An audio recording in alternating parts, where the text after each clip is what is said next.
পার্বতী কেনই বা ভগবান শিবকে খেয়ে ফেলেছিলেন? কেনই বা তিনি বিধবা হয়েছিলেন?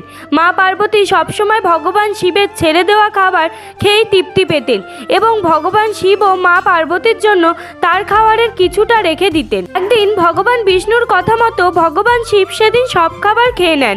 যথারীতি মা পার্বতী খেতে বসলে দেখেন ভগবান শিব তার জন্য কোনো কিছুই অবশিষ্ট রাখেননি। এমন ব্যতিক্রম দেখে মা পার্বতী ভগবান শিবের কাছে যান, কিন্তু ভগবান শিব ততক্ষণে গভীর ধ্যানে মগ্ন হয়ে গিয়েছেন।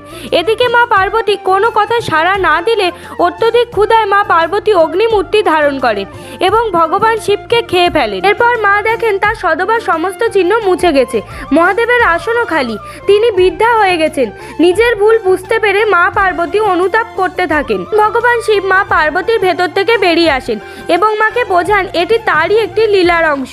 তার এই রূপ ও ভুলোকে মা ভূমাবতী নামে পূজিতা